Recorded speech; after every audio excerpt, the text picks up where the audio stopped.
Synthaholics. It's the Record Podcast.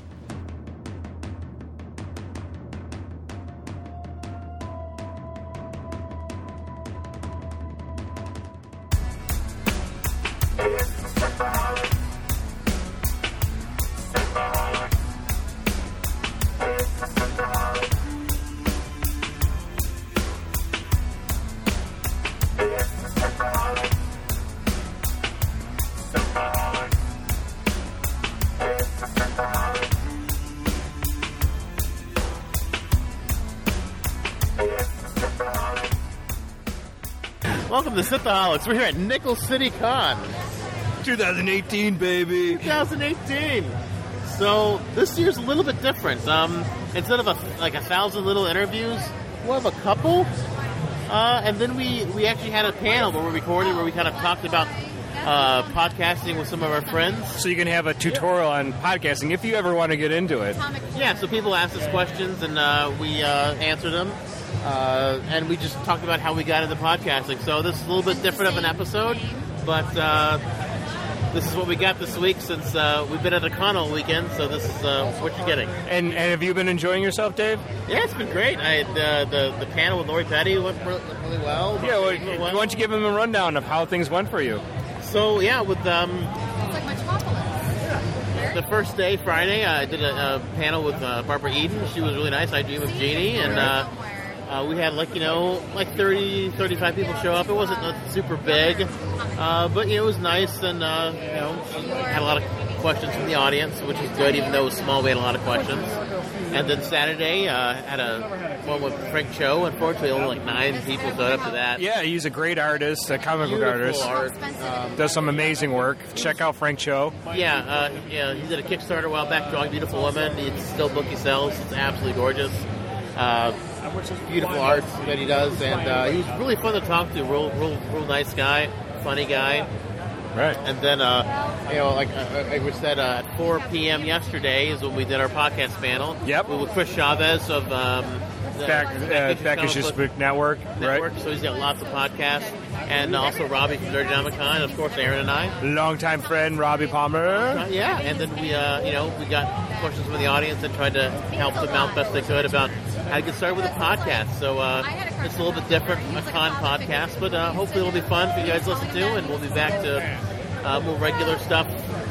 Maybe 2 weeks, because we might be doing a Han Solo. Oh, right. Their Han Solo thing. Han Solo thing, that'll be on probably Hardly Awesome. Right, podcast. right, exactly. So if we don't release next week, it'll be because of that. Gotcha. Well, just keep tuned for all that.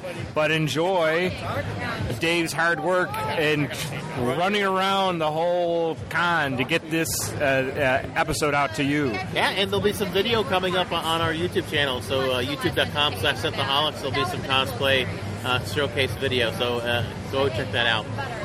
Sweet. Woo. It's amazing. Love it. So you got to see all of Discovery. This is David, and of course I'm here with Jeff. Jeff, hi. You've heard him on the show before.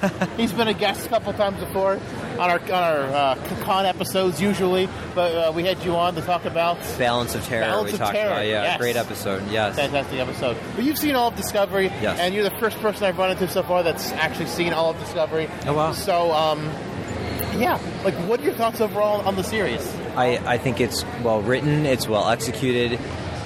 It's beautiful. I mean, I'm a huge fan of a lot of the cast already, so for me, that's part of why I like it a lot.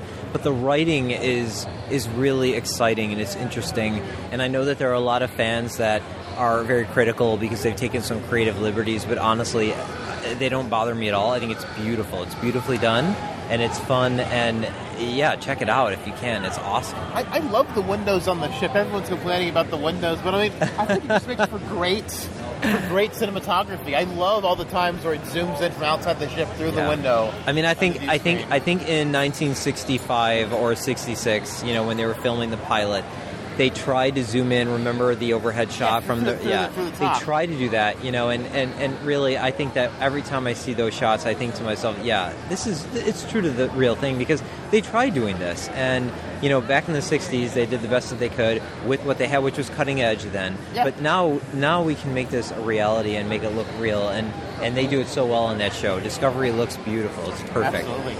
So, do you have any thoughts and aspirations and dreams for season 2? Oh, absolutely. I mean, the Enterprise showed up. We've got Christopher Pike. We've got Spock on the ship, presumably. Hopefully we get to meet a little bit more of the crew. I think that the more we get to know about the Enterprise crew back then, the better, because we've only seen 1 or 2 episodes, right? Just the cage. The cage, I guess, right. and then the 2-parter, the menagerie. Right. But I would love to get learn more about the Pike Spock dynamic. Yes, that would be great. And I think we've got Michael and Sarek on Discovery, so that would be interesting. And I think we're going to learn more about number 1. I have a feeling something's going to happen there. So with Discovery season 2, there's no captain. Yeah. Saru's still acting captain. You're right. And they said they're going to Vulcan to pick up a captain. Yep. Do you have any hopes and dreams of who that captain could be? I think they're going to Vulcan. I think it would be really cool if it was number 1 that they somehow tied into a Spock storyline, because I feel like those two knew each other. There was probably some connection made. Whether or not it's a Vulcan captain, I guess we'll see. But I hope so. I think it's going to be great. I'm so excited to see it and find out. My hope is that they're going to pick up T'Pol to be captain. Oh, that'd be sick. It'd be awesome. Wouldn't that be awesome? I'd love it. That would be so cool. Yeah. I would love to see T'Pol come to be captain, because they're going to Vulcan. I don't know who else. I guess it could be a new character. But it would just be so fun to get a classic, Enterprise character to show up. And what I love about Discovery is that they respect Enterprise a lot. And I know a lot of fans don't. A lot of Enterprise canon. But I think it's great, and really, of course, so important. But yeah, if she's in it, that'd be sick and awesome. And I love it. Even if it's just a cameo, I'd love to see Jolene Blaylock back as T'Pol.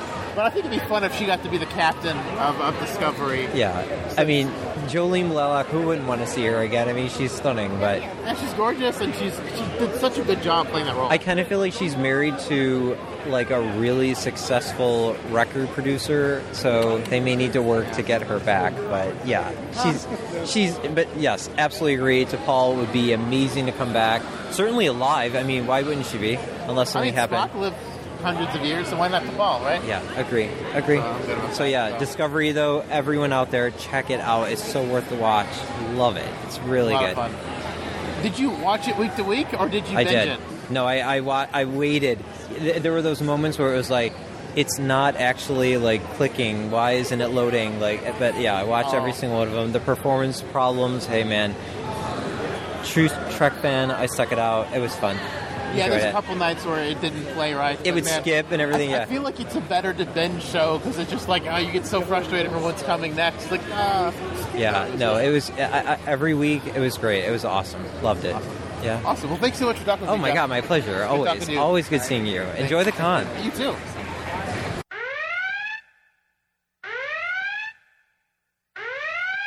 Dave, we're at Nickel City Con, the last day. I'm here with Justin Silverman? Justin Silverman, that is correct. Awesome. So yesterday we talked a little bit, and you were saying how you absolutely loved Voyager and hated Deep Space Nine, and I'm the opposite. I always love meeting people who love Voyager, because I'm fascinated as to why. I can understand. DS9 is literally a serialized war show, kind of reading Civil War letters one after the other. It just... Like we were talking about yesterday, it's just one of the first serialized show, especially sci-fi like that. Where there's literally 9-part episodes, and if you miss one, you screwed up the whole thing. Voyager was definitely more Monster of the Week, more classic TOS style, where that episode doesn't really have too many consequences. Sometimes they get the mobile emitter, but those are usually driving, episodes that really drive the story in Voyager are usually 2-parters or season finales. So the entrance rate is a lot lower. You can just kind of watch it. It's not a big deal.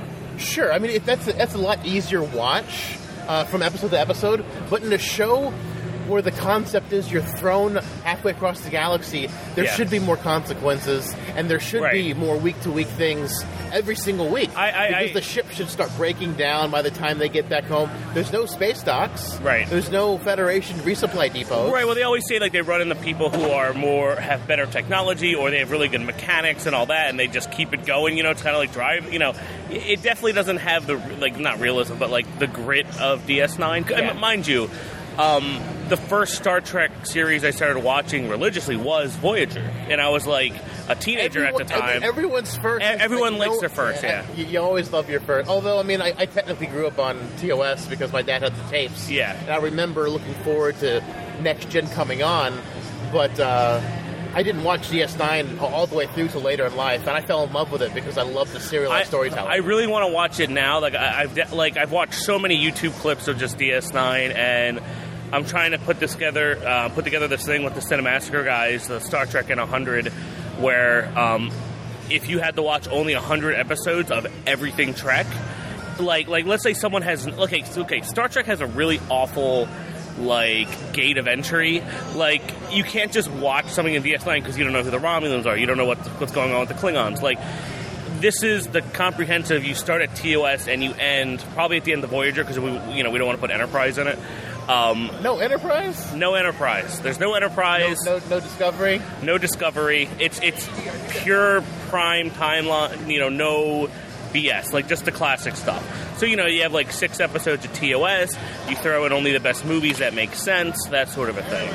So 2, 3, and 4. Yeah, 6. Well, you don't really need 4, even though it's fun.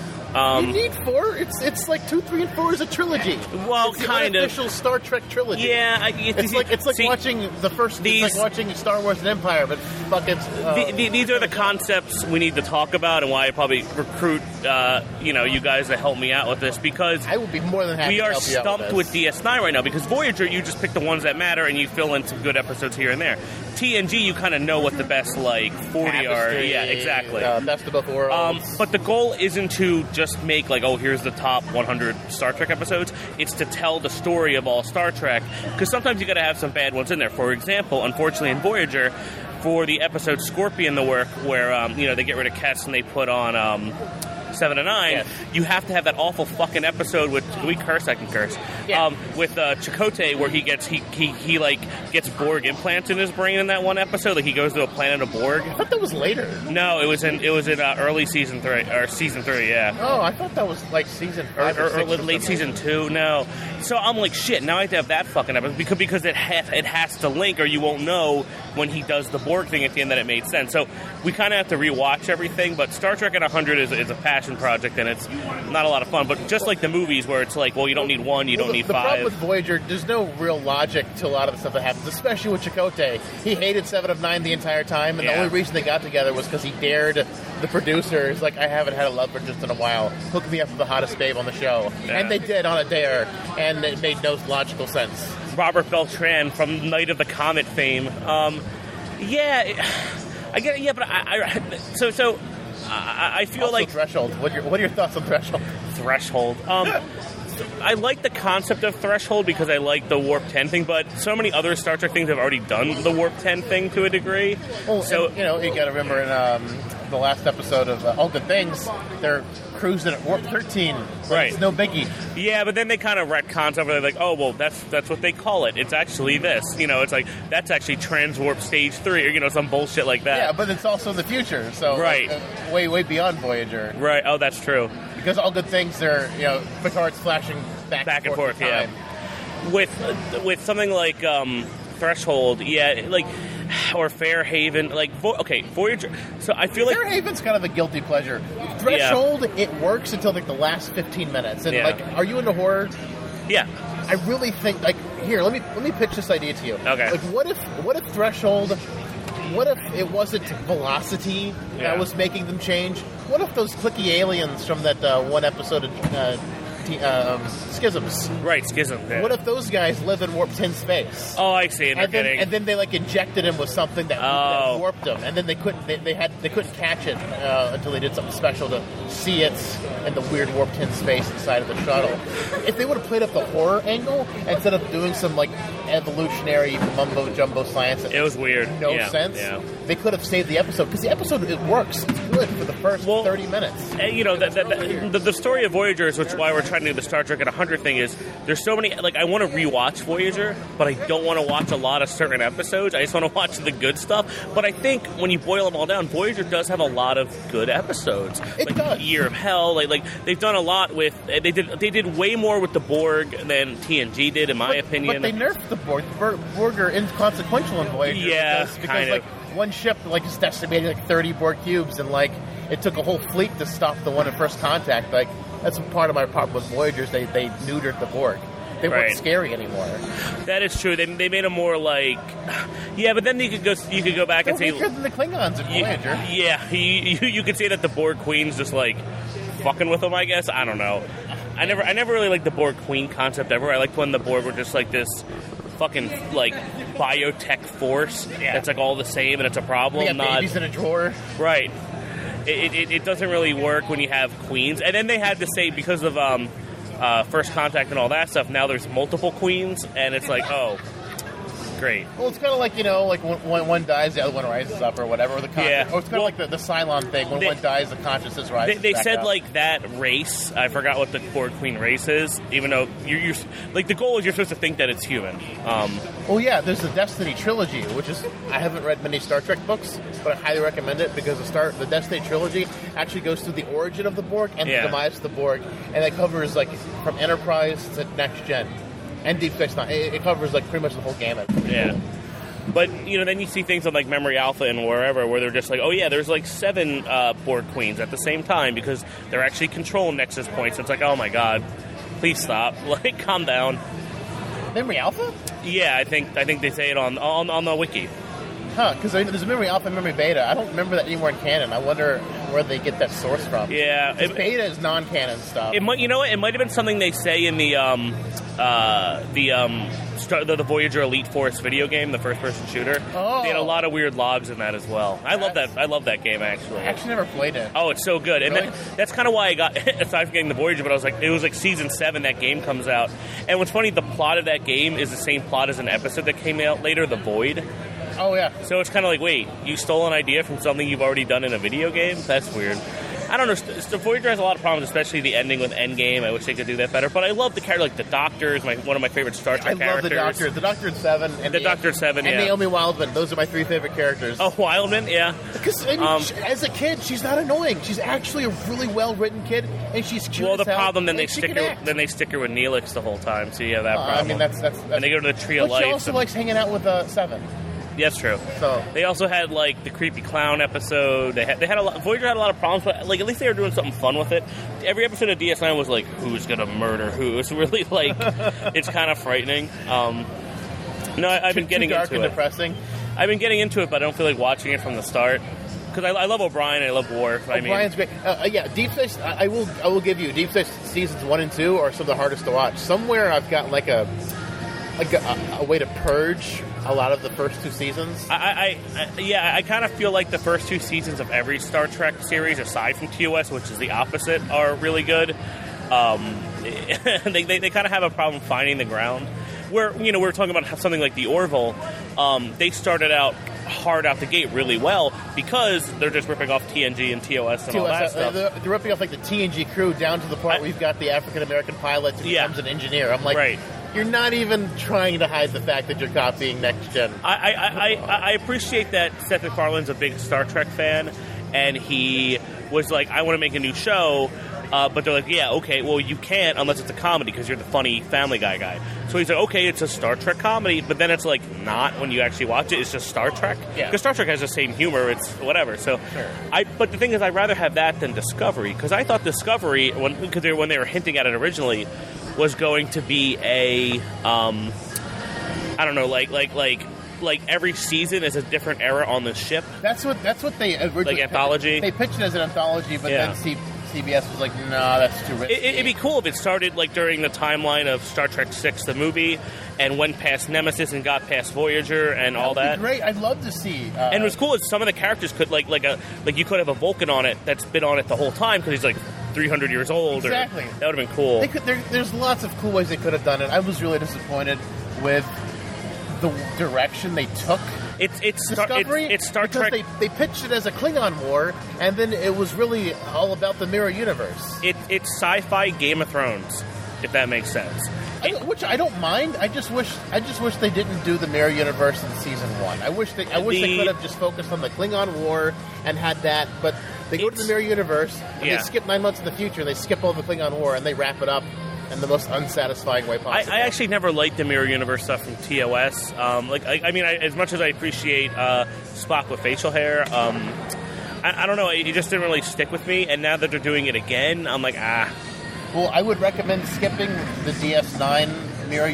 There's like 6 of them in Deep Space Nine. So I would recommend skipping those for your 100 because they're all inconsequential. Yeah. I mean, they all build on each other, but don't mention one, you don't have to mention the other ones. I really appreciate when they do like the alternative history stuff, like the Voyager episode where Living Witness, where the Doctor is on the planet trying to explain what happened with Voyager. Yeah. And it's like the warship Voyager, and Janeway's like shooting people in the head and stuff. People. Yeah. I'm like, wow. Great. Like I like when they do stuff like that with Star Trek. And I don't. Poignant. Yeah, and Discovery, I don't know. Like the first episode, I was like, ugh. I love how the Klingons are in general, especially in DS9. They're like perfect, and and just how they did them wrong in Discovery kind of sucks. I'm hoping what they did in Discovery is that they because in Enterprise they had the human augment virus that took away their ridges, and so maybe I'm hoping what they did was they tried to re-engineer to dial back the evolutionary clock on Klingons, so you have hyper Klingons, which is what we see in Discovery. So, yeah. That way they can breed out the smooth forehead thing. So now it's kind of like the Super Mario Brothers movie where they're de-evolutionizing and they're Goombas now. Yeah, that's kind of my thought, because that way, It sucks having to explain their budget and financial and just awful, like awful producing decisions that you have to go from regular Klingons to smooth-head Klingons to back in the day dinosaur Klingons to like ritual tribal, like it's absolutely crazy. But I'm hoping that they'll explain it, because I really wanted to see a smooth-head Klingon, because that's correct for the time period. I wanted to see a Klingon with hair. First off, I'm really against the JJ verse Star Wars movies. Star Trek, sorry. Yeah, I don't know. You know why? You know why I said Star Wars? Because the J.J. Abrams Star Trek movies are Star Wars. Like Star Trek 2009 was his like letter to Disney. Please let me do Star Wars, because it is. Pretty much. Because Star Trek 2009 and Into Darkness, I would say, aren't science fiction. They're science fantasy. It's like pew pew. Let's do it. But Star Trek movies always had to play up more the action. Yeah. Especially than thinking science fiction. I mean, because they failed horribly with motion picture when they tried to do a thinking man's sci-fi movie. And Star Trek 5, I don't know. And then, Wrath of Khan got way more action-y. Yeah. I mean, I guess 3 and 4 weren't so much. I find Wrath of Khan to be a little overrated, even though it's one of the better movies. Like, Star Trek 6 is my favorite movie. It's my personal favorite, It's the political, the Klingon, you have the whole thing. It's really good. But yeah, like just the JJ verse, and I mean, like we make fun of, like, okay, so the Orville takes that stuff and does something with it, and you're like, okay, they did it, but it's fine. But when you take something like Into Darkness, which is just Wrath of Khan, but it's different. Oh, Wrath of Khan, but we juxtapose Kirk and Spock. Yeah, awful. And then we resurrect Kirk immediately, so there's no consequences. But what sucks is Beyond was actually really good. Beyond was fantastic. The thing is, why couldn't I get Star Trek 2009, instead of dragging the Prime timeline and old Spock and all this shit into it, why couldn't I just get a fresh TOS thing or like a miniseries or something? Instead, I got this movie I just can't stand watching, and I'm in the theater like, oh, I guess nothing matters because it's a new timeline, like fuck Voyager and everyone else, I guess. I mean, I don't know. Well, they had to because of the Paramount CBS split. I know. Well, it sucks when, much like with Marvel and X-Men and Spider-Man and all that stuff, it sucks when the companies get in the way of the fans and what the true content is, and Star Trek has had that done too many times. Well, and the thing is, they were supposed to get back together. CBS and Paramount were supposed to get back together. There was talks, but then now there's something new that's come up where I think, they're suing each other for something, and they may not be able to get back together. I'm like, come on, guys. Star Trek needs to be under one roof again. Yeah. So any other questions, queries? No, I just love it when people love Voyager. Love Voyager. I love to kind of like pick their brain, like what they think about it. I just like the cast. I like the ship. I like all the new aliens because they had to invent all these new aliens. Like even the Kazon. Come on, the Kazon are kind of hard to enjoy. The Kazon, which are clearly a reference to like Arabic, like backwoods country, like kind of thing. Like no, they were supposed to be like the post-apocalyptic skater kids. Oh, really? Because that was the concept, but they couldn't cast. They didn't cast any kids. I saw them as like Taliban tribal war kind of shit. That's really funny. But they were from what I read on Memory Alpha, they were supposed to be like the skater kids, and like you've seen the Futurama episode where Fry wakes up and he thinks it's the future. The kids of ruling the world. That's what the Kazon were supposed to be. They're just like kids who just found technology and they just stole it and stuff like that. But they didn't cast any kids for whatever reason, and they gave them this horrible rock hair. Yeah, it's kind of tough with them and the Ocamp and all that. But I like I thought the Vidians were really cool with the medical tech. That was a good one. Yeah, the phage stuff was really good. I'm trying to think what other plans. Even though it was kind of stupid, I did like the fucking dinosaur people. I thought they were all right. That was a great episode. It was creative, and that's a Chakotay episode. That's okay. Not bad. Yeah, because he's not like the bones of my ancestors. But it's actually like far away from the boners of my people. Yeah, the boners. I'm trying to think of other Voyager. I love the Hirogen. I think they're cool as shit. The Nazi episode was awesome. Yeah, they did that two-parter. It's probably the best Nazi episode of Star Trek. There's several. And they always do Nazi episodes of Star Trek. Yeah. Waiting for the do in Discovery. I like, even though it's kind of dumb, I do like the Captain Proton stuff. Captain Proton's fun. Even in the that Destiny trilogy I was telling you about, they bring up Captain Proton. Oh, do they? Yeah. Because some humans get stuck on this planet and they're bored, so they write their own Captain Proton stories. The Malons are cool. Like every race had like a thing. I can't remember the Blink of an Eye. That's one of my Blink of the Eye is one of the best. Yeah, Blink of an Eye, which is literally a Orville episode as well. They do that as well. Where the I forgot his name, the robot guy goes down on the planet and stays there for hundreds of years, just like the Doctor in Voyager, where he had a family and he's been there for 7 generations. Blink of an Eye is great. I love that episode so much. It's so great Star Trek, but it's also if Janeway didn't put her nose in everything, they could have gotten home. Yeah, there's coffee in that nebula, man. It's just the one thing about Janeway. It's like the plot of Voyager is to get home, but every single episode she's like, oh, let's go look at that. Let's go look at that. I'm just like, Janeway's weird, especially or Kate Mulgrew in general. Cause she's a great actress. I don't blame her. I blame the I blame the writers not understanding how to write for a woman. I didn't realize she played Mrs. Columbo in that TV show back in the day, where she's Columbo's wife. It was like a spin-off show. It's weird to watch because it looks like Janeway because it's in the late 80s. Nice. And now she's red in Orange is the New Black, and that's really weird to see her. And she was on that fake NCIS show or whatever on Adult Swim. It was kind of weird. But no, I don't know. I really appreciate. I think the biggest robbery in history is that Voyager doesn't have a movie, and because I wish there was an actual movie in theaters to wrap. Instead of Endgame, you got this. Endgame was just lame. It's just fireworks, and then what? That's it. Yeah. I was so disappointed with that. That was bad. And I would have loved for them to get home a season early and have a season of aftermath of what do they do with the Doctor? What do they do with 7 of 9? Well, yeah, what I would have done is they do get home, but they brought all their problems with them because now the Borg are literally taking over Earth and all that kind of stuff. I'm like, that would have been cool, and then they stop it, but that would have been great. It's a double front. You've got the Dominion War and the Borg at your doorstep again. That would be so many missed opportunities with Voyager. I think that's probably why I'm hardest on it. Because it has got so much opportunity, and I don't think they took it. Right. Well, thank you so much, Justin. No problem. For talking with me. It was really fun talking thank you, David. I love the Synthaholics.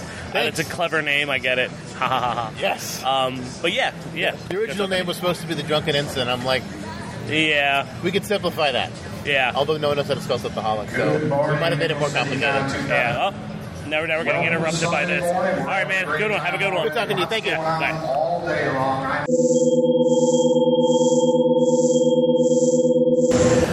Hey, I'm here at Nickel City Con with James Rolfe. Hey, how you doing? He's also known as the Angry Video Game Nerd for those who follow him on YouTube and social media and whatnot. Oh, cool. Yeah. Well, thanks for for having me. Yeah, it's a lot of fun. I love meeting people at con, especially if you've done Star Trek. I didn't see your Star Trek episode until after the con last year. Oh, cool. So I was like, I wanted to... I'm a Star Trek fan, so I was like, I wanted to talk with you a little bit about Star Trek to get your thoughts and everything on it, because... sure. Because I loved your Star Trek episode of Angry Video Game Nerd. Oh, thanks. So, I just love meeting other Star Trek fans and getting their thoughts and stuff like that. Oh, okay. And then you said you hadn't seen all the series yet, but of the ones you've seen, what's your favorite so far? Let's see. Well, from what I've seen the original, Next Generation, and then all the movies. I think my favorite really, of the shows anyway, it's really hard to say, but I tend to like Next Generation the most. That's kind of like, because that's the one that was on TV when I was a kid and growing up. Yeah, my dad was watching that, and like I remember so vividly, like the cliffhanger at the end of Best of Both Worlds Part 1, and I remember as soon as you see Picard as the Borg, and then it goes to black, says to be continued. I remember my dad was just like, "What the fuck?" And I was like, never seen him get excited like that. And I'm like, and I didn't even understand the concept of a cliffhanger then. I'm like, wait a minute. So when do we see the rest? Like, what happens? And he's like, no, now we have to wait. I'm like, what, really? Like, what's going to happen? And then it was just this... Your first experience with the cliffhanger? Pretty much. I think so. I don't remember ever... Well, I mean, I watched Transformers as a kid. There was always, like cliffhangers with that. But Prime dying. Yeah, but nothing like... Spoilers. Yeah, well, the movie, the Transformers movie. Yeah. But like a lot of times, like Prime will be in danger, and then it's like to be continued. But it's like next week or whatever. So like Batman, 66 Batman, he was always in danger at the movie. Same bat time, same bat channel. Yeah. I used to watch that too.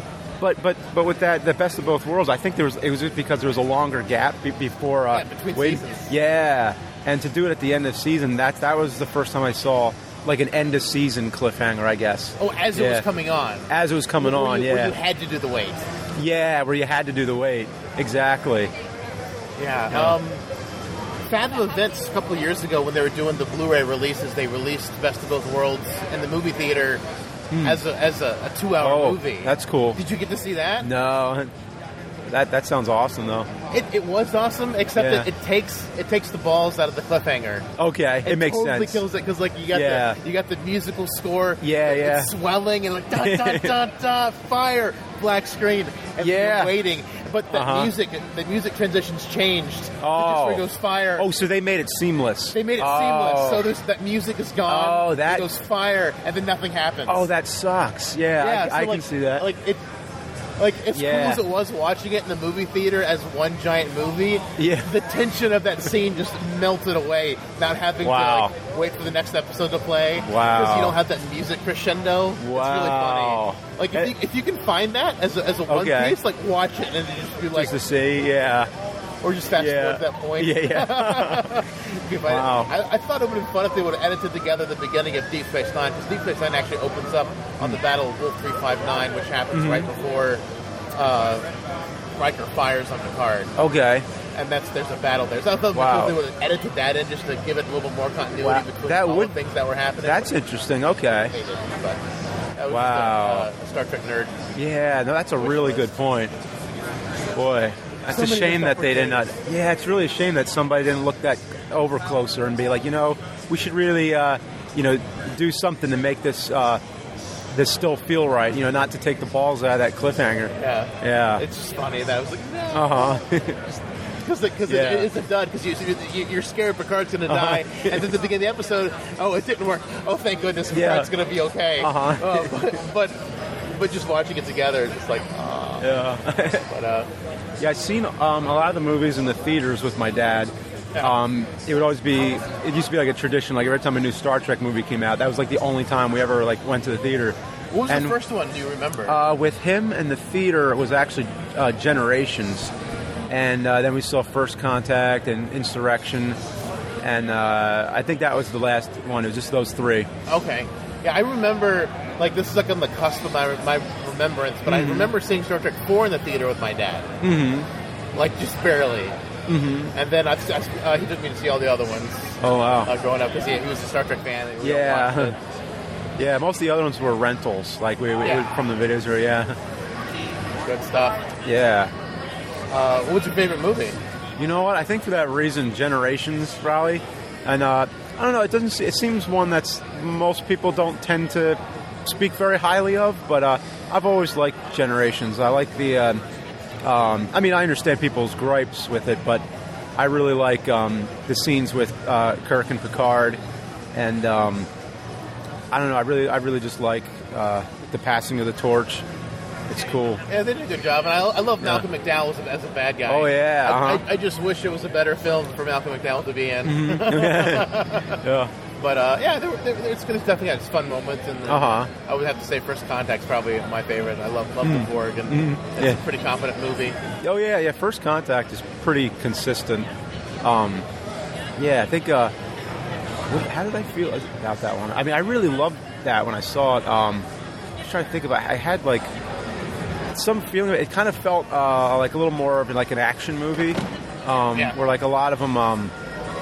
I don't know. It kind of it felt a little bit like similar to a lot of other movies that were coming out, where Star Trek was always kind of like this alternate science fiction. I always felt like it's not a very poppy science fiction. It's kind of like it's more of like an intellectual, thinking science fiction, or like I like to describe it as like science fiction Aesop's fables, where it's like there's a message. Yeah, it's trying to teach you something. It's not just turning your brain off like Star Wars. Yeah, and even though I really liked First Contact, and I like the just how well made and how consistent it is, but I felt like I didn't get a lot of that out of it, like the fable kind of stuff. No, but that's more for the TV show. Honestly, it was like episodes like the one with the genderless person. I can't remember the name of the episode that Riker falls in love with, and thing where they're trying to reassign her back. It's like a really early like pro-homosexual type thing on that episode. Yeah, it's a lot of really good ideas. It's a smart show. It just has just a lot of really good messages and stuff. And then original series City on the Edge of Forever. You gotta like sacrifice things to save the future. It's just like she lives. Nazis are gonna rule. It's like no, Nazis win. But they do have like lots of thinking moral issues. The blackface left and right. About racism and stuff like that. But they're always trying to like push that. Yeah. So. Yeah. Well, thank you so much for speaking. Sure. With Yeah. Really Absolutely. Nice Yep. Okay. Yep. Take care. So we're here at Nickel City Con. I'm with Kate. Hello, everybody. Kate's awesome. She Supermaned me. And meaning like she took off glasses and I didn't recognize her. Pretty much. It was my Superman to Clark Kent moment without glasses, but I do my magical girl change. Yeah, it was like from a really awesome like medieval style dress to like normies. Yeah, I call them my civvies. And then I totally was talking to her on the street, and I had no idea it was her. It was amazing. Yeah. I had to clue you in on the mystery. I revealed my secret identity. Well, thank you for not being like Superman and never telling anybody. But we were talking about Star Trek. Definitely. So we came across each other at one of the other vendors, and didn't talk about Star Trek then, but I came over with one of the other vendors. Yeah. We were talking Star Trek, and then we got it. It was awesome. It's always been an important part of my life. So did you grow up with it? Oh, definitely. For us, every Saturday night, it was the family event to sit down to watch the newest episode of The Next Generation, and it's always going to have a special place in my heart, and it's influenced so many parts of my life. It's ridiculous to discover those parts of my life that were influenced by Star Trek. Like I can retrospect, look back on it. Like Star Trek taught me how to use the internet properly. Like if the computer doesn't give you the right answer the first time, try rewording it a little bit. Alternate your query. Yes, exactly. Google search is my friend now because of Star Trek. That's awesome. So you were asking me who my favorite captain was because you're saying your favorite captains. Yeah. I said Lorca, and you looked at me like I was crazy. Yeah. That means you need to watch I'm a little bit out of the loop. I've moved into the realm of fairies mostly with my work these days, and I haven't been able to dedicate as much time to space adventures. There's only so many hours in the day. Tell us about your booth. Well, I make fantasy jewelry. My main item that I always am going to be making are clip-on elf ears. They look amazing. I do them in so pretty everyday wear, and I also do them in tall and fancy night out on the town. As do Vulcan ears? I do. I've actually sold to a few Vulcans before. There's folks out there that can't wear the latex elf ears, so they come to me for a jewelry version, and they get to have their elf ears in whatever color really works for their rank in the fleet. Have you made them with the Idic? I have not yet. That would be cool, because it'd be the pointy ear, then you have the Idic in the middle of it. I would like to. Cool. I mean, when I get a spare moment, you know, it's the demand for the elf ears is quite strong these days. So the elf is strong with this one. It is, definitely. So who's your favorite captain? Jean-Luc Picard. He will always be my captain. Patrick Stewart is my spirit animal. Yes. But yeah. Definitely. Gonna marry someone 40 years younger than you? Already married. Later in life, I'm sure. Because I'm sure he married someone closer to his age before. My second spouse. Yes. Well, I have to be like 40 years younger, like he's doing. More power to him. Yeah. I mean, he'll be young at heart forever.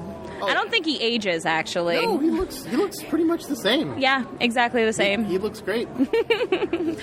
the most professional bald actor ever. He is the quintessential bald actor, and I love him for it. And everybody else should strive to be that perfectly bald, you know. Yes, I have a problem with that. I have too much hair. Uh-oh. I hope I don't go bald. I like my hair long. Excellent.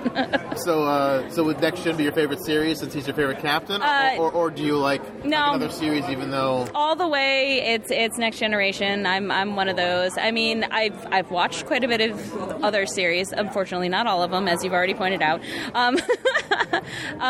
But yeah, no, Next Generation is the one that I've watched way too many times, and I've subjected my child to it, and anybody else who comes anywhere near my television, or if I'm just working in my shop, I could put that on. Yes, they will. And if they don't like it, then they can just move along. Move along home. That's a Deep Space Nine episode. It's not very good though. Excellent. Awesome. But yeah, your booth here is beautiful. Your stuff is great. I hope you had a great time at Nickel City Con. I've had an amazing time. We are wrapping up on the last day. So. Yep. It's getting down to the last few minutes and waiting to see if anybody rolls through and can't live without a crown and matching pair of elf ears. Sounds good. Well, I'll let you get to it. Thank you so much for talking with me. It was great. I had a great time. It was great meeting you as well. Great meeting you too. Been down here every day to say hi. Say hi. Awesome. Right, thanks. Take care. You too. Now we can be alone. Intimate setting. It's no private. You're all trapped. I'm stuck in here with them. So this is the podcast panel. We all do podcasting. Dave and I do Synthaholics. Robbie does Nerdynomicon. And then Chris does a million. Yeah, I do a bunch. Yeah. He's got what, like 4 or 7? 5. I do. There's maybe 4 that I'm on, and I produce 9 of them. Can you name them all? Good Lord. Hardly Awesome Podcast, Hardly Kayfabe, Abnormal Times, History Creeps. Then I produce You Break It, You Pot It, Retro Blist, Cellar Dwellers, Vinyl Divers, and The Dusty Finish. How are you here? Yeah, those shows are going out late this week. So we just wanted to get through, do a panel, and just kind of discuss what we do, the kind of shows we do, the kind of content we produce, and I wanted to do it more like open for the audience. Like if you got any questions about podcasting in general, starting your own podcast, things like that. I was hoping it'd be more of a interactive type experience versus just us talking for 45 minutes. Yes. So, because God knows we can all monologue. Yes. We're podcasters. We talk. Ad nauseum, whether you want us to or not. Yeah, basically. So, Synthaholics, we started about 3 years ago. We're a Star Trek mostly podcast. We have branched into other things. Part of the reason we all know each other is through the convention circuit. We a couple more people coming in. Hello. Right behind you. So, podcasting? Yeah. We're doing podcast. Welcome. So, for those who just come in, Aaron and I'm David. We do Synthaholics. Robbie does Nerdynomicon, and Chris does 100. I'm not naming. He's done it once. It's not happening again. He does quite a few. we're recording, so you can listen to it on Synthaholics later next week. So we all met actually through the convention, except for Aaron and I. We met Robbie and Palmer at 2 separate conventions, and we've actually done whole group podcast sessions, which we've called the Nerds of the Round Table. We all get together once or twice a year and do bigger things that big events. Bigger, yeah. Like so, we did the Star Wars episode 7, 8 as a big group, and that's been a lot of fun to do that. We take Star Trek very not too seriously. We some people are boring and stick in the mud about it, and we tell as many dirty jokes about it as we possibly can. We tell a lot of jokes. Robbie? Nerdynomicon is actually an evolution from my first podcast, which was called Lords of the Polygon Table. But what we do with Nerdynomicon is we kind of dive deep into a lot of things that are going on in pop culture, whether it be movies, TV shows. We do a lot of streaming shows. We discuss them, and sure, we rank them and whatnot, but we try to talk a little bit more about what goes on behind the scenes, what kind of impact it has culturally. You know, everything from Wonder Woman to Stranger Things. You know, is Roseanne. The show any good? Roseanne, yeah. Is the show any good? Is the movie any good? And, you know, what does it bring to the table? What does it mean for us culturally? And Roseanne is actually a good example, you know, especially with that pilot episode. So that's what we try to do with Nerdynomicon. And it's actually kind of funny because I think 2 other shows have actually been incepted this weekend. So nice. Yeah, when we do this next year, there's going to be a longer list. Nice. Probably for you as well. Yeah, oh yeah, for sure. So I started podcasting about 4 years ago. Like a lot of people who get into podcasts, I was into Kevin Smith and a lot of the stuff he does, and he's a huge podcast guy. He's got his own network, so I thought, I want to do that. I like talking to my friends about the things I like to talk about. Why not record it and put it out for other people to listen to? So I started Back Issues Comic Book Podcast. That was what the podcast originally started with. We went about 165 episodes before I decided to rebrand it. And the rebranding was only because I wanted to try to reach a bigger audience. I like talking about comics and pop culture, but we talk about all kinds of stuff. We talk about science, breaking news, things like that, you know, abnormal, weird things. So we rebranded and we became Hardly Awesome Podcast, which we just put out the 9th episode for. But we've been doing it for 4 years now. The network grew out of the original Back Issues. So my network is BICBP Radio, which BICBP just stands for Back Issues Comic Book Podcast. And it was kind of cool because it sounded like radio call letters, so I wanted to have that as our thing. And then the network grew. I had a couple people that live out in North Carolina. They do a podcast, some friends I made, and they wanted to be on the network. So I produced their show and put it on the network and on iTunes. There's a couple of guys I know out in California that do a show, so they're on the network. But it's basically almost a Kevin Smith situation. It's me and a bunch of friends that we do a bunch of shows, and I just give them the platform to do it on our network. And I love it. It's 4 years going, and I don't see myself stopping anytime soon. It's cool. Yeah. I think the biggest hurdle is actually knowing how to actually set up a podcast. So, you know, obviously you need equipment, hardware, but then also you have to have, a space for a website and to upload it so everyone else can get their hands on it. Let me ask you real quick, how did you guys, when you started, what was your setup? What was the start? Because everyone starts differently. Ours has kind of been the same. You've seen our setup. It's been the same. From day one, really? Yeah. Really? Synthaholics is brought to you by my 2015 tax return. Okay. So I bought... I react really because he's got the mic set up. He's got the... you have a mixer? I got 8-channel mixer.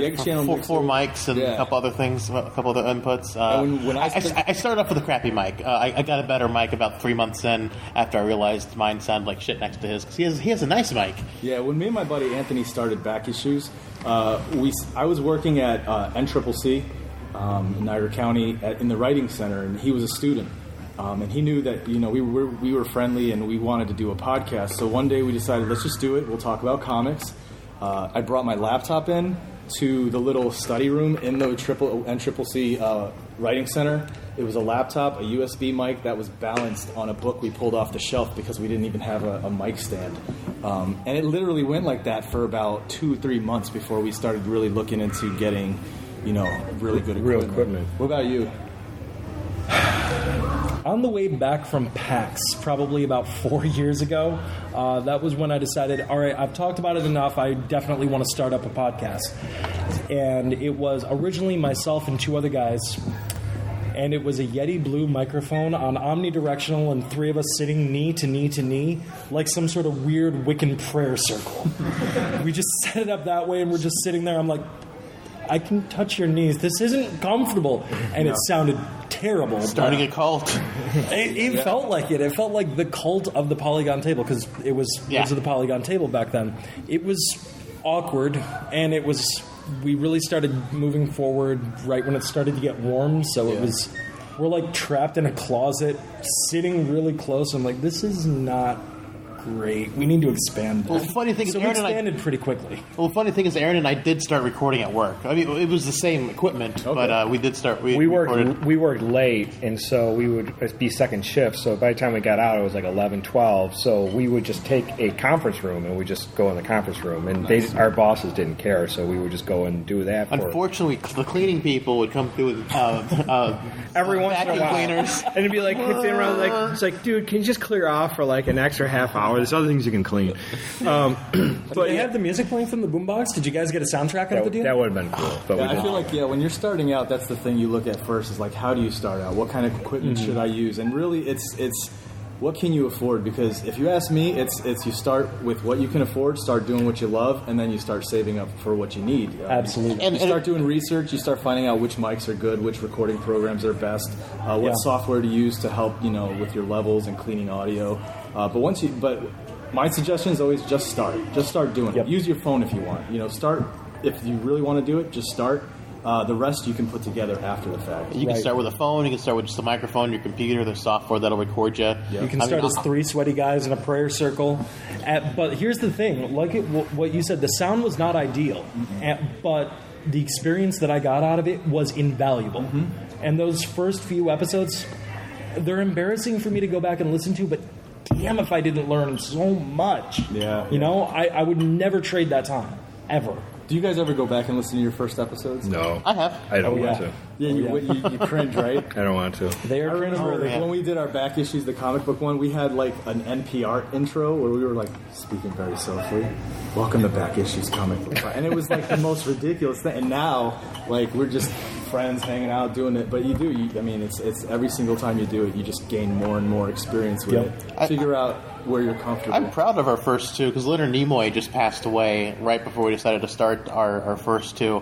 And the first audio I actually recorded was at PAX East before Aaron and I ever sat in the room and did a show. I was walking up to people like, you've got a Star Trek podcast. You can't listen to it yet because it doesn't exist yet, but it will. And I went around getting a lot of people's opinions on and thoughts on Leonard Nimoy's passing for our second episode. So we did a whole bunch of like little interview style things for that. What do you want to bet it was the same PAX? Probably. Just to know you. Yeah, probably. Yeah, it's great how that works. Yeah. Well, why don't we just open up, if you guys have any questions whatsoever, just raise your hands. And also come up so Mike can catch you. You don't have to come up. Just talk loudly. We're assuming that everyone here is obviously interested in podcasts. Like, does anyone here already have one that started one, or is they looking into doing it? Or what is it? It's called Sounding Smart. My name is Julian, by the way. Also is Josh, my roommate. What's up? My best friend. We started it a year and a half ago, I think, with our friend Sarah. She's an ex-Army medic / little connoisseur of everything. She has a 100% disability, so she basically spends her time researching and looking into whatever she can find on the internet. And so we kind of came up with this idea where we all have our own interests in certain things, and we're all fairly smart in our own interests, but we don't really know about the other people's things, so we kind of come in and bring different facts and just bounce ideas off of each other and talk about different things, play games. My question would be, I usually do the editing, and I was just wondering, you guys that do the editing, do you have any good tips with that? Because I always find, what I think me and my friends talk about, I think it's all funny and all interesting, but probably people listening to it would not have the same reaction that I would. How do you guys approach making sure that you get down to like a solid 40 to 60 minutes instead of 2.5 hours run time, because you just start getting into a rhythm and talking. I guess that's the first question is figuring out what you want your format to be. A lot of my podcasts are very conversational, and it's just kind of we have topics, things we want to address, but it's the conversations will grow from whatever topic we talked about, and that's where I find when it's organic and it doesn't feel like we're trying to stay on topic, because we've had those shows too where it's like, this is what we want to talk about. The conversation goes this way, and there's this feeling of, no, bring it back. I learned to let it go, do its thing, because you'd get some of the most interesting stuff coming out of those shows. In terms of editing, though, you're talking about content then, actually taking out specific, like what you take out. I know Dave. There's plenty of times I've flubbed things. Yeah. Dave's edited out. We've said things that are totally inappropriate. Yeah, we skew it to inappropriate. Maybe not nearly as inappropriate as last podcast on the left, but we'll edge.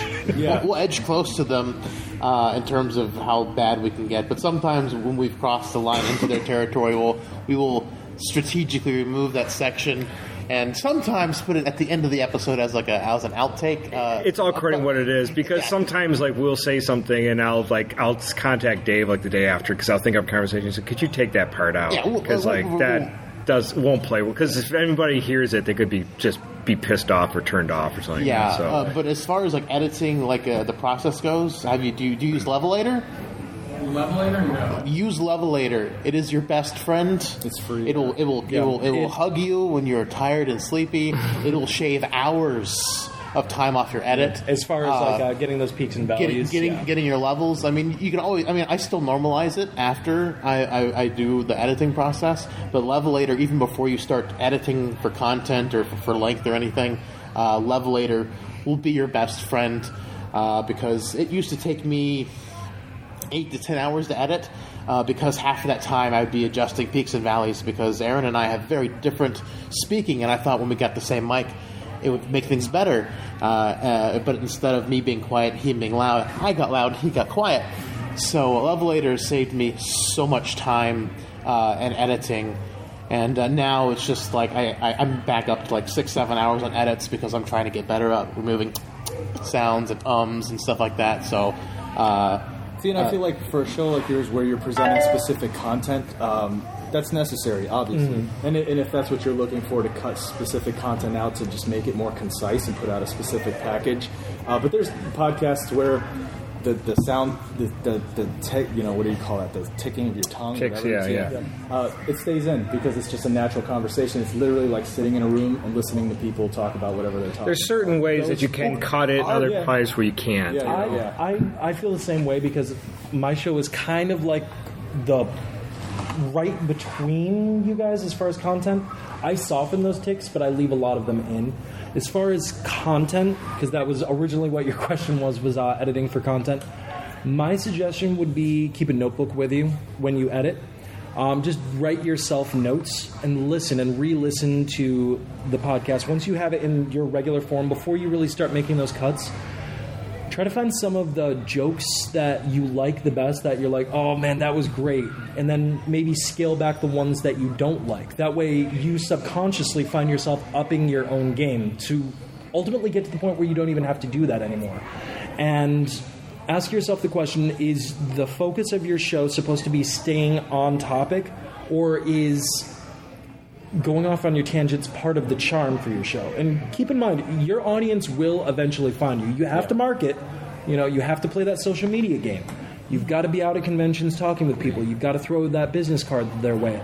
But your audience will find you. But what is the show you want to make? And then make your content, make your content based on that. If you want to stay on topic, omit more jokes than you keep in. If you like those tangents and you like that humor aspect, and keep more jokes in, and maybe scale back the ones that don't land as well as they should. But I can guarantee you, subconsciously, you will find yourself upping your game because you don't want to edit them anymore. It will happen. It's a natural progression. And like Chris said, it really just depends on what kind of show that you want to do. Yeah. I never wanted to do a show where it was 60 minutes and that was it. I wanted it to be as natural as possible. So when you exhaust the subject, you exhaust the subject. Yeah, when it's over, it's done, and which is why I like to edit out the ticks and ums and stuff like that, because our shows do run typically over an hour. When the horse is dead, you kick it one more time. Yeah, but just to try to get it closer to more manageable for people, I just try to cut out every little silence, every little gap, and it still sounds pretty organic. I mean, I've made cuts and people are like, "You edit this?" And I'm like, "Yes, I spend many hours editing this, so hopefully you don't hear it."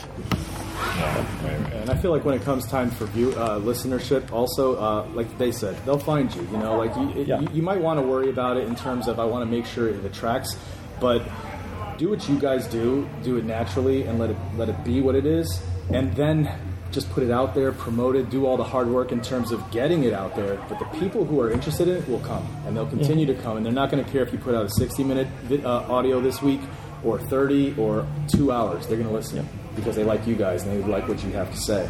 I can only speak for what my show really does, but what my audience seems to like the most is candor. I've got fans that love the show, but they don't love every single episode we do, but they'll always keep listening because we speak candidly about what we're talking about.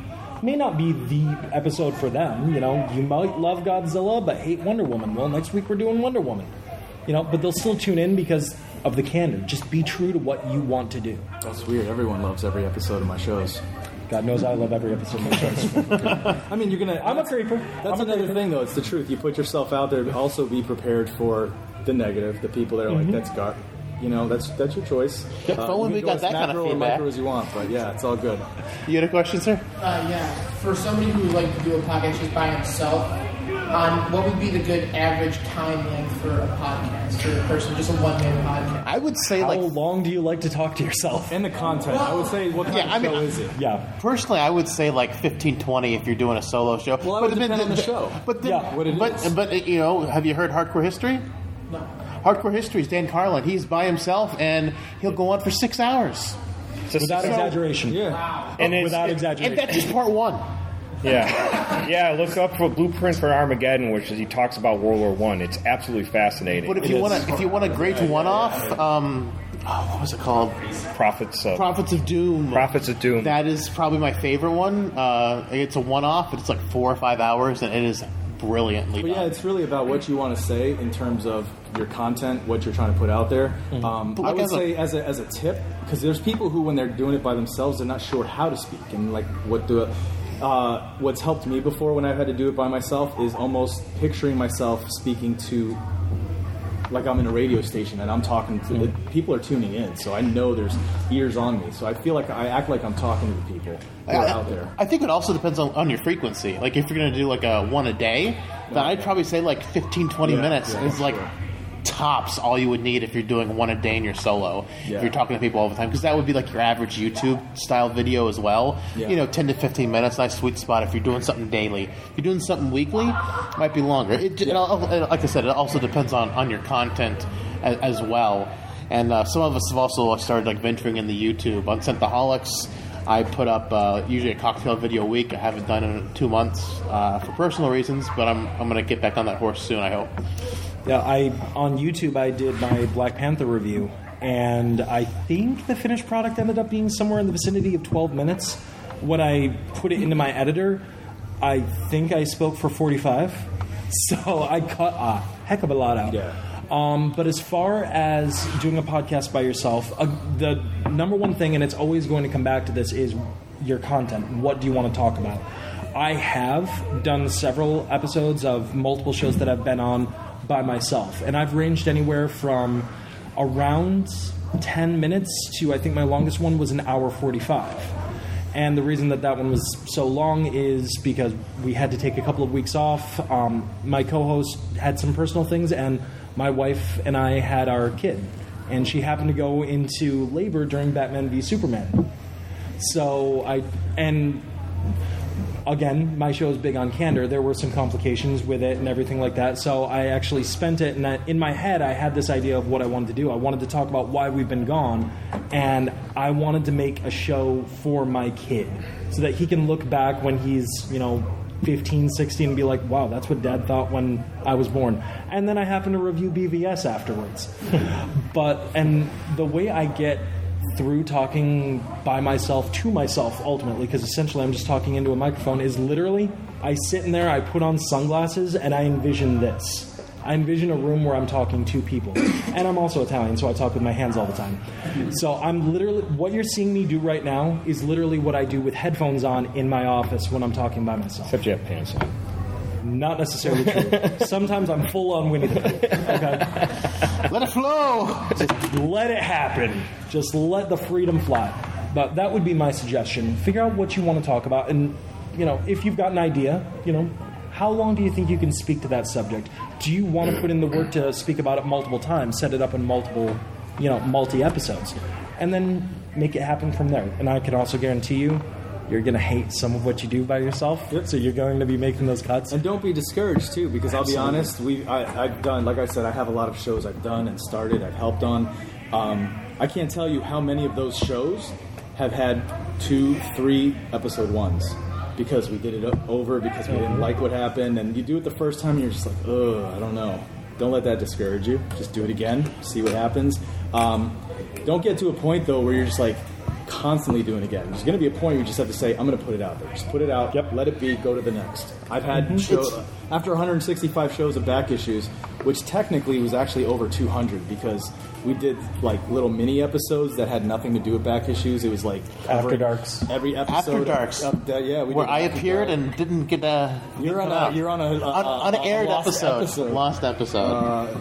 That'll be kind of fun to put out on like an off week for Hardly Awesome. Yeah, you were almost on. I'm looking forward to hearing that. Actually, I haven't even heard it. I'll have to find it. You were almost on a lost episode for Nerdynomicon, but it was just too fun. After having done them, you'll have shows where you finish it and you're just like, that was not good. Put it out, go to the next, because the next one will be phenomenal. You'll forget about that. But the thing is, you'll record an episode, you're like, that was garbage. Yeah. And then you listen to it and it's like, wow, that was a lot better. That happens all the time. It happens all the time. We'll do an episode and I'll walk away from it and it's like, that was a terrible episode. And then I'll listen to it and it's like, wow, that was pretty good. There wasn't anything wrong with that. Why was I so down on myself? No, I don't know. It's like, it's weird. You don't know why you get so down on yourself over things. So it's that was a good question, though. Yeah, for sure. A very good question. Yeah. I've never had that one before. I have a philosophy with podcasts, and it doesn't mean that you have to listen to it, but I think that podcasts should have one or two things. Either you should be an expert in some subject that you're going to be talking about, so you know a lot more than the average person would know, or you are very entertaining as a person to listen to. And if you can do one of those two things or mix those things, I think that's a good cocktail for what people want to hear. So if you have more knowledge than somebody, let's say you're good at, you know a ton about Star Wars, or a certain comic book character and you want to talk about that character, that's perfect, because people will tune in for those things, and if you're entertaining as well, people will tune in for the entertainment. I wish I had one of those two things going for me. Yeah, I know. Just a stick in a bucket. Well, I got the stick, I got the bucket. I'm making the podcast. It's all luck. See what sticks. Yes. Basically, throw spaghetti at the wall. Yes, right. Any other questions? Do you have another one? Yeah. What kind of web service, like Stitcher or Podcast Addict, what do you guys use to get to that? I know one of them is SoundCloud, another one is... Personally, I use Libsyn as my podcast, the file. It hosts the file. It also manages my RSS feed, because researching it, and I was like, I don't want to manage my own RSS feed every day. I already have to manage my website. I have to put up I have to update the website every single week for the show. I have to update on Libsyn, and that's a whole thing. It streamlines it, but it's still like 15-20 minutes of extra work to do. And then if I didn't have the RSS, and Libsyn will manage the RSS feed for you. So once you fill in everything on Libsyn, it does it. So it's just one less place for me to have to do things. And there's a couple different tiers of how they handle their service. I'm on the second one, but it's great. And normally I publish to iTunes first, because iTunes will usually propagate out to almost everything else. Some things that won't, you still need to sign up for Stitcher. SoundCloud, Google Play. But Libsyn lets you set those up inside of Libsyn, so like you can get those pretty easy. Like back when I started, they weren't built in, so I had to go through them separately. But now I think Libsyn offers it, so you can just, it's another plug-in for the website you can do. And it also manages your social media, too. You can just type in what you want to go on Facebook, what you want to go on the Twitters, and boom. It posts it all at once. Yeah. It'll post it to YouTube also. It'll automatically throw it to YouTube if you want to put your stuff on there as well. It's really, really handy. It's worth every penny. And it gives you analytics, too. Yes. So you can see how many downloads you got, where they're coming from. And Interestingly enough, the analytics on SoundCloud was a little bit more interesting to me because I could see what countries people were listening from. Well, for whatever reason, Libsyn does too. You have to pay for a higher tier. Well, screw that. Like I'm on like the second tier, and I think you got to be up on the third to get like more specific analytics. Yeah. So I had that. And there was nothing wrong with it, but you were paying a lot of money to hold it. Then I decided to create the website for the network. And like I said, I listened to a lot of Kevin Smith podcasts, and for the longest time, he was promoting Squarespace. Check out Squarespace. So I checked it out. Very easy, user-friendly, build a website. But then I found out I could just host all my stuff on their servers. Like, it holds it. So I moved everything over from Libsyn to their servers. Again, you put in your info and it puts it all up for you right away. It's in iTunes. But what I like about Squarespace is Squarespace's analytics will actually give you unique subscribers, not just downloads. Because you can have one person subscribe to you, download 3 episodes over and over because they used one on their phone, they went on their iPad, and they went on their laptop, and it's the exact same episode. Yeah, you're saying that you got 3 downloads, but that's not 3 different listeners. Squarespace will give you analytics in terms of who your actual subscribers are. So they won't tell you this is how many episodes they downloaded. They say this is who listened to each month. So you kind of get a feel for actually how many people are listening to. So I do like Squarespace in that respect, but Libsyn was very user-friendly as well. It was just more monetarily, it's a little more expensive. Yeah, because they make you, but the higher tiers do give you more space. Like if you're putting out like a stereo podcast, we put all Synthaholics is all mono just to save listeners room on their device. Because a 2-hour stereo podcast on like Star Wars Episode 8, because we go long-winded when there's a big group of us. That's like almost 200 megs, and in stereo, and in mono it's only like a third of that. Yep. So I mean it's also good to think of your listeners and what kind of device they have, how many gigs they have on their phone, and so if you can make the file smaller for them, there's very few instances where stereo is even really needed. I don't think there's audiophiles listening to podcasts going, it's not that good. Right. The quality needs to come up a little. I think there's some podcasts that go for horror that may want the left and right channel for certain things, but for like a talk show like we do, there's no reason to do stereo. Right. The one podcast I listened to, the guy that hosted, and his voice level will go from loud to quiet back to loud for some reason. But the guy that he's like interviewing is like always constant. I don't know why it is. He's moving away from his mic, probably. He's probably getting animated and doing this. And I do that personally as well, as I've shown you even just talking here. But he's not leveling his sound waves properly. Or he's doing this. Yeah, Levelator will take care of that. Oh my God. That takes people who are talking too low, it brings them up. People too loud brings them down, and everyone's basically on the same level. Exactly.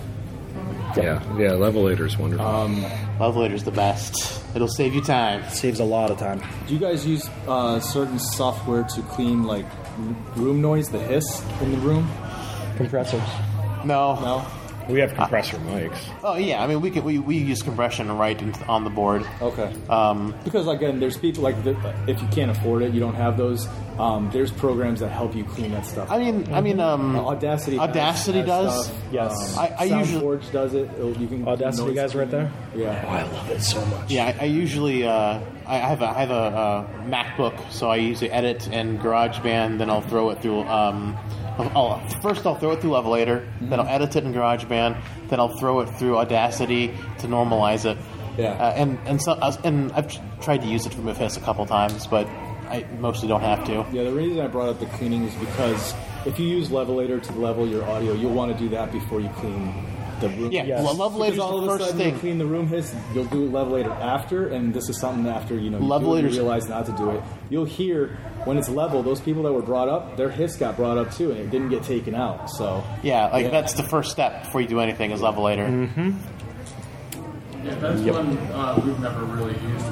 I've always just gone straight through Audacity. Yeah. You just leave like a 10-second period of quiet, and it just takes the background noise right out.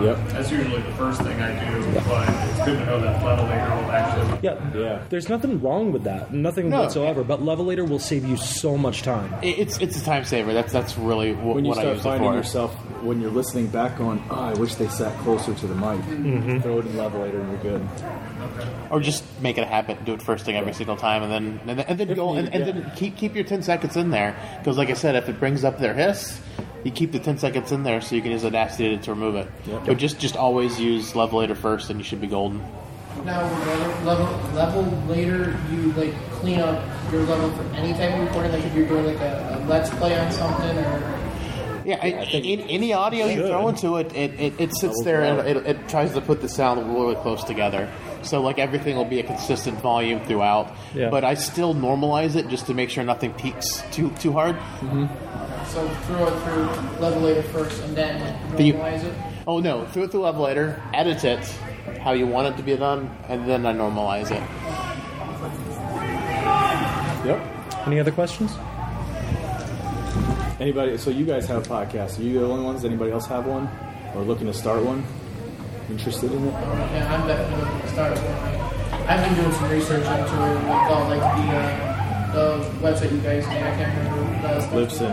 Yeah, Libsyn. I looked into that and I'm like, okay. But it doesn't seem like it's that much to start out. Yeah, I mean, they've got cheap plans, and even the cheapest plan will give you enough automation to get started. Just the higher plans give you more storage. Like I said, if you want to do a stereo podcast for whatever reason, and you release every single day, the more, because it's monthly. So like I've got like 250 gigs a month, and now that I switched to, I was originally doing stereo, and now I switched to mono. Like I don't even get close to my cap ever. Also, looking to, I mean, you don't have to break the bank, but looking to buying a decent mic. At least spend $100-something What about bucks. like a gaming, like a Razer or something? Ideally, it's no. Passable audio, but I wouldn't recommend it for long term. Not if you really want to make a go at it. The audio is passable. For your first couple until you save up to get it, sure. Because there's been times we record. Aaron and I record remote, even though we both live. It's just sometimes easier to record remote, and my device that lets me hook my computer to my mixer, the Griffin iMic. It died after 2.5 years of using it every single week. That hardware piece died, and I used a headset, like a really nice Mad Catz headset. It's like a $200 headset. I sound like I was in a tin can next to him. Really? Yeah, because he had a Snowball. It's a high quality USB mic, and probably it was like half the cost of my headset. But since it's a mic and just a mic and not a headset too, it recorded sound a million times better than a headset could. You're looking at the Snowballs. I think you can get them on Amazon for $60-$70. I think yours is 60, yeah. Yeah, and they're decent. They really, for what they are, it's just a big ball with a little tripod. You plug it into your computer. It's perfect. Yeah. Especially if that's what you're thinking about doing. If you're going to do remote, yeah, that would be... Well, even if you're doing it on yourself. You're just recording in front of your laptop or whatever, it's perfect. You just get a great audio quality of it. So... Would Blue Yetis be a good mic for that? That was the mic that I started out with. Okay. And I'm going to be honest with you, I still use it to this day, depending on the recording type that I do. Okay. I never recommend sticking just with USB. If you have XLR, it gives you a lot more versatility. But I'm going to be honest, I love it. I absolutely love it. The sound is very customizable. Yeah, either of those should work. And and the thing is, even if you get an XLR mic, there are interfaces so that'll convert your XLR to USB, so you can use an XLR mic on your computer. It's not too bad. It's going to raise the cost a lot because XLR mics are going to be a little bit more expensive than your Blue Yeti or your Snowball, and then the interface will probably cost as much as your Snowball. Like it's $100-something probably for a good interface. Right? What computer you recommend starting out with? What computer? whatever you have. Whatever you have. I like using my Mac because I used it for video editing before, and I like GarageBand. Some people hate it, but I'm just used to it. Like I have no idea how to use Audacity for editing. It would probably drive me insane because I'm so used to using what I use. But starting off, whatever you have. I mean, you don't need a super powerful computer for audio editing. It's pretty low maintenance. Just think of space, though, because if you're planning on archiving your stuff, keeping any of your episodes buy an after external the fact, hard drive. You're going to need an external for sure. Yeah, I had to put them onto DVDs. Had to go from like a 500 gig to a 2 Blu-ray, dude. It holds 4 terabyte. Yeah. I mean, I archive my stuff too, and like I keep everything. I keep the project file, the raw file, the finished audio. Yeah, I keep it all too, and so like I do that, and I have a 128 gig MacBook Pro, and I've been fighting to do my podcast the last month because I've not been home and I'm staying at a friend's place, and so all I had was my laptop and like fighting because the raw files like a gig or two, and then you convert it to use Levelator, so it makes a copy of it. And then you put it into your editor, and the editor makes a copy of it, so you can work on editing it. Yep. So, like, I was struggling to put up the podcast this last month. So whatever computer or laptop you do choose to use, you may have to look into external hard drives as well, just for holding, your. Yeah, I mean, you may not want to buy one immediately because there is pod fade. Some people who start they think that they're going to like it, and they just don't. They fade after 10, 15 episodes. Yep. So there's no point in dropping $100 on a good 4 terabyte hard drive if you don't know you're going to. But once you've made it past 10, 15, 20 episodes, then it's like I can and you still feel good about it. Then definitely invest in an external hard drive so you can keep your unedited file, your raw, and all that stuff, just in case you need to go back to it for whatever reason. And I do recommend personally keeping those raw files as well. If it becomes something that you really want to be serious about and really want to make a business out of, you're going to want those raw files if you end up getting sponsorship or something like that. That way you can edit anything that needs, because let's be honest, not only edit, but you can also bring in commercials, and you can start doing things what they call advertising legacy. It's true. So once you start getting new subscribers, you can pay charge a little bit more for advertising legacy. Put in a commercial that went back 4 or 5 years to your very first episode. Yeah. Now you've got a brand new subscriber that's binging everything that you've got. You can charge a little bit more for that as well. Yep. But I mean, we're talking further down the road. But it's a good idea to always keep that in the back of your mind. If you love it and you want to make something of this, keep those raw files. Yeah, for sure. Keep them. Also, it's fun to have stuff that you didn't put out in the episode. You have all this extra stuff that when you grow an audience, it's stuff that they're hungry for. I mean, we're all here because we're huge fans of whatever's here. Anime, comics, celebrities, whatever it is. And we're all hungry for that stuff that's not normally available. Can you give me something that's rare? Some audio I've never heard before? Yeah, you know what I mean? So it's nice to hold on to that stuff, too, for that respect. Yeah, definitely. I was going to bring this up because I know this is a big thing when it comes to doing your own show, starting your own show, music. You always think to yourself, what do you want to do for theme music? What do you guys do when it comes in terms of getting music for a show? You contact the creator and get permission. So what do you mean when you say creator? You found somebody that's a musician and said, hey, can you make this? Or you found one of their songs and said, I want to use that? I did that. Okay. Warp 11 is people, they're a Star Trek rock band, and they sing songs that are raunchy at times and downright funny, and it's all Star Trek themed. Like they make Star Trek things into sex euphemisms, and they're fantastic. And I reached out to their singer, and I was like, hey, I'm starting a podcast. I've heard your music on other Star Trek podcasts. I think your sense of humor and the humor we want to bring to our podcast is matches up really well. Is it all right if we use your music on our show? Jesus, dude, can we get a transcript of that? You really want to ask permission for any music you use that's not that's licensed, because you can get shut down. On YouTube, some of our stuff has been stricken for copyright. It'll still play, but other people are monetizing it because of Warp 11. Even though we got permission, their label or whatever doesn't know because I just got personal permission from like the guy, and so they're monetizing on some of my videos because of their songs. But like I'm not in any legal trouble because I spoke with the band themselves, and so they're not going to shut me down. But I mean, some people say it's fair use, but I've heard arguments where it's not. Right. So I would always err on the side of caution. And if you're going to use any music, contact the creator and just make sure it's okay. Or talk to one of your musician friends. Yeah. Because our intro now is provided by one of Aaron's friends. Is that how you did it? Did what's his name? Adrian do your music? Yeah, that's how Adrian became my co-host. As a thank you, I had him on Polygon Table. We just clicked really well together. We had a good back and forth, and when everybody else that was on Polygon Table started to go their other ways, I can't really commit every week to doing a show. Adrian stuck around, and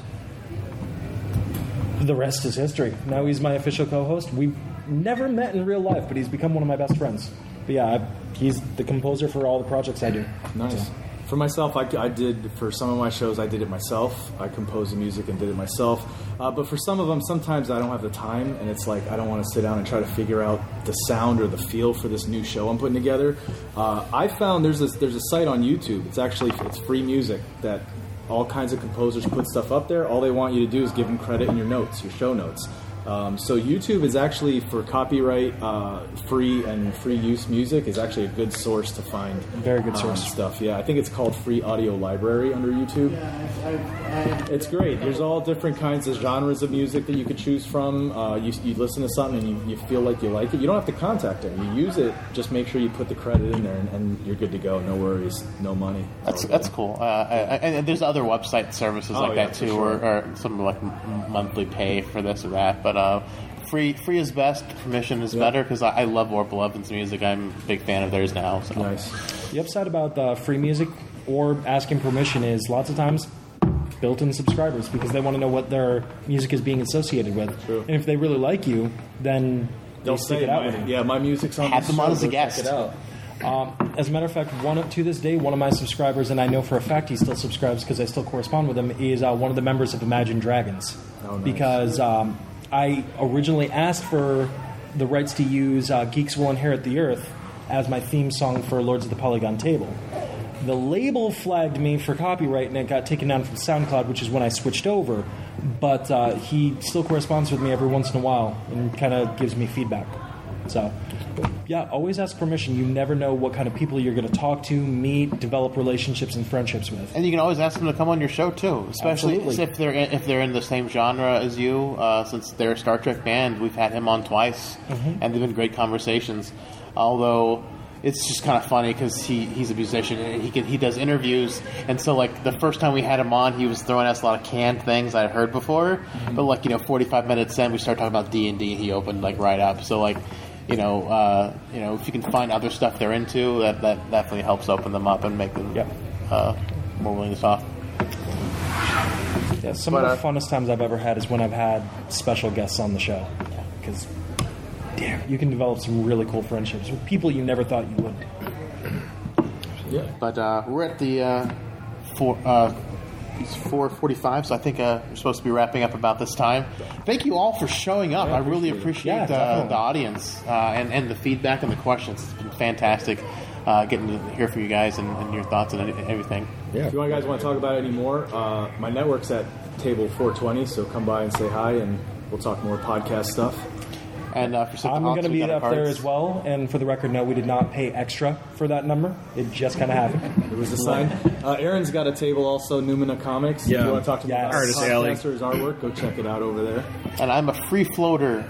Walking around. He's a Rolling Stone. The man on the street. Getting comments from me. But yeah, stop by the booth if you have any more questions or want to talk or any interest. I mean, it's cool to talk to people. We love talking to people. Absolutely. It's the second year that my network got a table at this con, and this year, man, last year we got a table in Artist Alley because originally we were stuck off somewhere, and I'm friends with one of the people putting this on, and so they were like, Ken Lashley dropped out, you want his table? It's like, sure. So we set up there, and we had a few people stop by, but not too much. This year, man, there's a lot of people interested in podcasts. Like, it's getting bigger and bigger. So we've had some people come by. Come over and talk if you'd like, and we get more into more stuff. Yeah. So before you guys go, would you guys be interested in next year if we did like an actual live podcast? Would that be interesting, or would you rather it, or would you rather something more like this? Might as well record it. Yeah, right? Yeah, honestly, we were trying to figure out a way to be able to stretch a little bit longer because we've all done panels like this before, like how did we get into it, where to go from there. And especially if you guys are going to be here next year, we'd love to be a little bit more than just, well, this is what you do to start out with, see what we're all about. Do a live show. We collaborate with each other all the time. The collaboration with all these podcasts, we have this thing called Nerds of the Round Table, with a K, Nerds.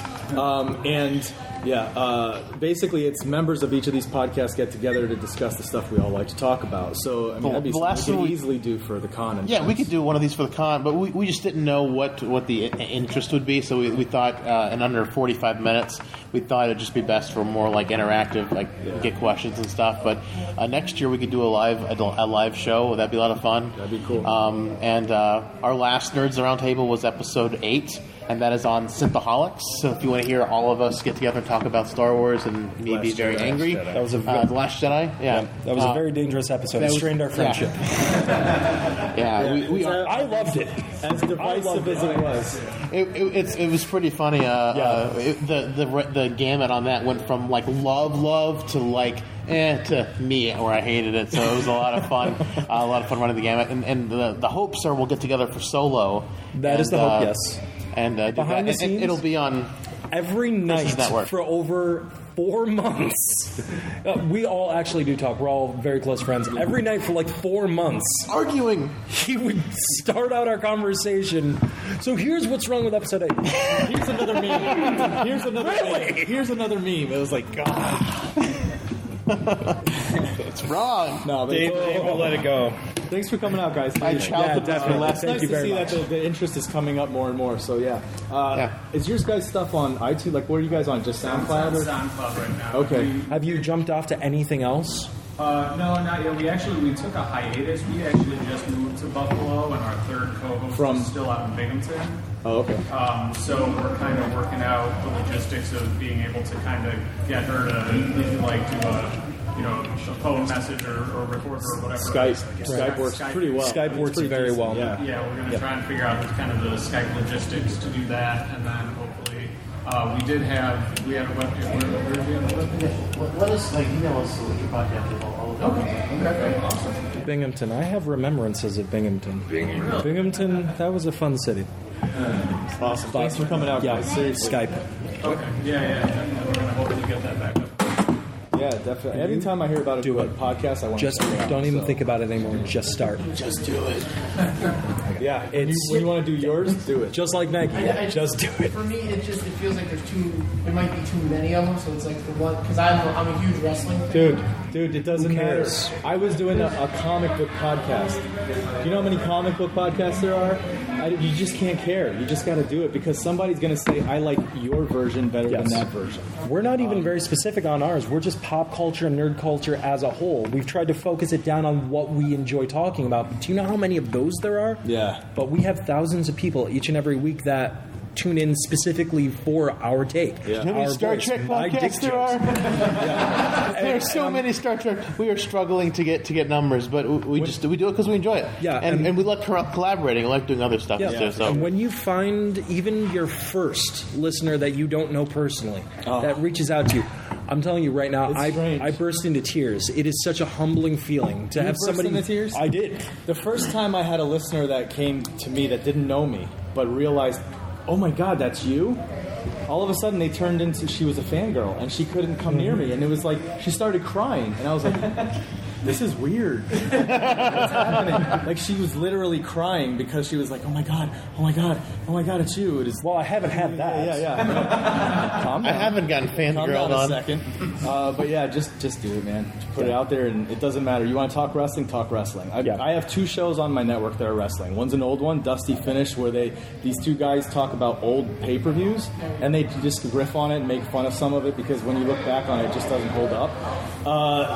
There's another one where where it's all up to date. Updating what's going on in Raw, SmackDown, and it's just a weekly wrap up kind of a thing. But trust me, there's like millions of podcasts out there. You can't let that stop you. Do what you want to do. Put it out there. You're going to get people that are do what you love.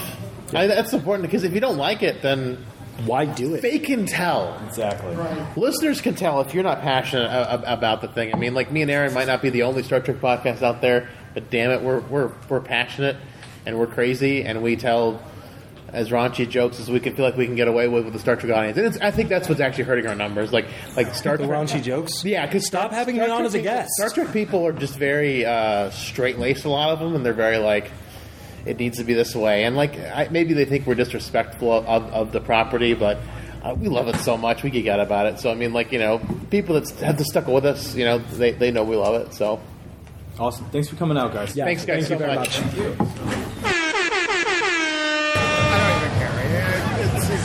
Well, we hope you enjoyed that rundown of what we did at the con. Aren't you exhausted? I am so tired. Do you want to go home and sleep? Yes. Get into your bed. Oh. So we had a great time. I'm ambient. Yeah. Oh, you could do that. I'm just going to drink myself silly. I want to drink myself silly. That would be fun. Yeah, so we had a good time. We were at the Numina table. I sold a bunch of Return to Snakeland. Snakeland, woo! Yeah, my graphic novels out. Sold a bunch of those. We've got some of our Nickel City sampler for Numina Comics and our characters, so that was cool. It's been a great time. We got to see a lot of old friends. We got to see a lot of... So many people from our old job.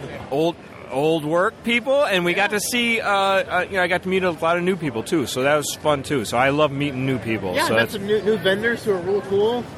Yeah.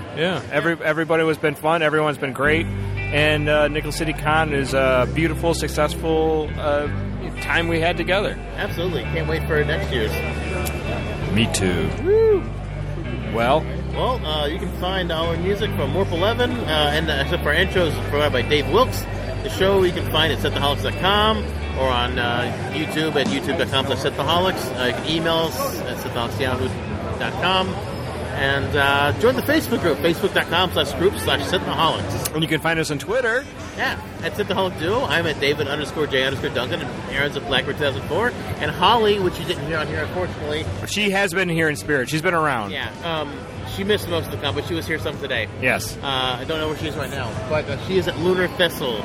So you'll be hearing her soon, I'm sure. Absolutely. And please go to the Apple iTunes, rate and review us. 5 stars would be wonderful. Woo-hoo! Give us a nice little a comment in the comment sections what you think of us. We appreciate that. Also, if you can, go to Patreon/Synthaholics. Throw a buck our way to keep the podcast coming and help grease the giant wheels of podcasts rolling your way every week.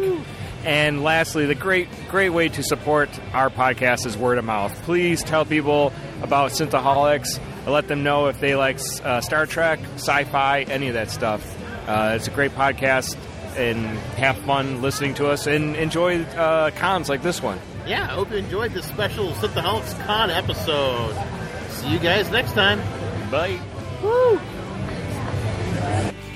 Before the night's over, I'll puke in the sink, and we'll cry till we laugh, and we'll both shit our pants. You're the best drinking friend